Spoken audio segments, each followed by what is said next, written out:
Welcome back to Considerate Life. Today I want to talk about, I want to look at a clip from Thomas Sowell interacting with Joe Biden. They both look really young. I'm not sure when exactly this took place, probably back in the 80s or 90s. And something that Thomas Sowell says about political and judicial principles, I think is interesting. So we're going to take a look at that, and then we'll link that to the way in which our culture is thinking about transgenderism, and then put those two things together to see how it is that we could be, as a culture and as a society here in America, sliding toward an acceptance of. The problem is not whether you believe that school desegregation should have ended. I believe it should have ended long before. George Bork believes it should have ended long before. What he and what I have objected to are the principles used in that decision, because those principles take on a life of their own, and they come back to haunt you in other areas. So he just said, I don't agree with basically the outcome. I disagree with the principles on which the argument was founded, because those principles, once they're unleashed, take on a life of their own. Obviously, this old phrase, hard cases make bad law, derived from that fact. You dream up a principle to reach this result, and then the principle has a life of its own. So the principle of desegregating the No, schools. that wasn't the principle. The principle was the reason that they picked for it. Well, that's all I'm saying. Okay, the reasons they picked, Yes. desegregating the schools, you and Judge Bork agree were the wrong principles, and they should have not. So the court shouldn't have done that. No, the court should have done it. Oh, okay. Both of us have said the court should have done it. I see. And in my case, and I think in his case, the court should have done it a lot sooner. How? They should have ruled that it wasn't equal protection of the law. Everybody in his right mind believes that there was equal protection of the law in the Jim Crow era of these schools. Okay, so Sowell is making the point that there are times in our political and judicial history where someone has dreamt up a specific principle in order to achieve or secure some particular outcome. And he says once you deploy those principles, they come back to haunt you because the principles themselves are unbounded. Now, for Aquinas, the notion of a principle is that from which something follows. So the principle of non-contradiction. What follows from that is the kind of rationality that we see in deductive arguments and things like that. Okay, so that's Thomas Sowell's point. I want to move on to this interview that I've seen going around the internet about comparing whether or not a 12-year-old is informed enough to consent to getting a tattoo versus puberty blockers. And let's see how the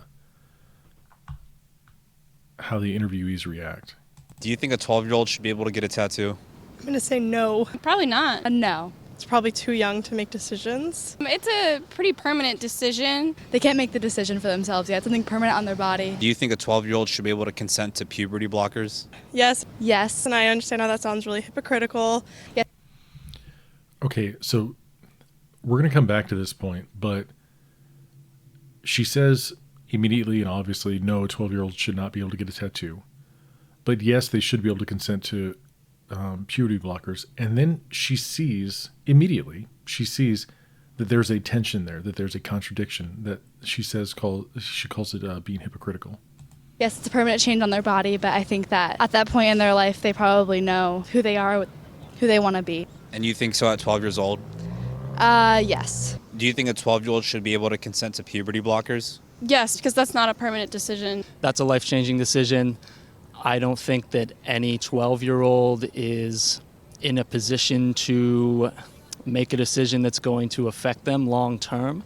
The distinction that I want to make is not necessarily those who said yes versus those who say no.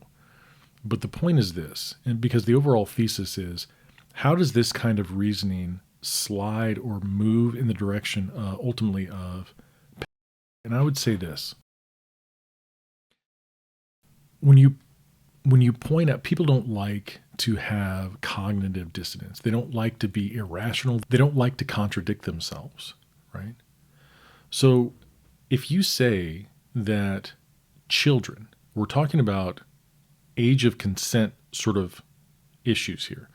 If you're saying that children should not be able to make permanent changes to their body because they do not have the wherewithal, the wisdom, as it were, to make those decisions at that age, right?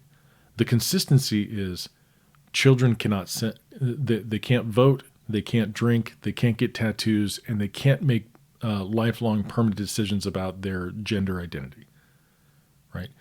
We should offer them counseling. We should offer them a support group. We should offer them a society that manages them during this transition in ways that protect them from self-harm or things like that, or harm from others. But that would be a consistent thread. Minors should not be able to consent to permanent changes, etc. Or you could go the other way. You could do what's called biting the bullet. And in order to maintain consistency of your principles, you would say, oh, I guess 12-year-olds should be able to get tattoos. They should be able to have puberty blockers, and they should be able to consent to these things that are, by any other measure, adult decisions. Okay? Now, going back to what Thomas Sowell said, once we start deploying these principles, they come back to haunt us because the principles themselves are unbounded, right? And the way I see it is this. If we start biting the bullet and saying that those who are under the age of 18, as young as 12 or 8 or 5, should be able to consent to things bearing on gender, then I don't see any principled way to keep them from consenting to the obvious good choice. I would think is that anyone under the age of 18 cannot consent. That little girl is a child. I don't want to see you sniffing around her anymore this afternoon. Do you understand? Yes, sir. Boy, have you lost your mind, because I'll help you find it. They can't they can't sign a contract that's binding without some guardianship oversight. They can't get tattoos. They can't drink alcohol. They can't vote, right? And they should not be able to declare in some permanent sense their gender identity. Because the slide from that is, if they can consent to some of these things, why can they not consent to all of these things? That's all I'm saying. Given what Thomas Sowell says about the nature of principles in politics and then in judicial decisions, I see this as a dangerous slide in the direction of, because I don't see, and maybe you can help me out in the comments, I don't see a principled way in which the notion of consent, once it's given over to minors, can be restrained except in artificial ways.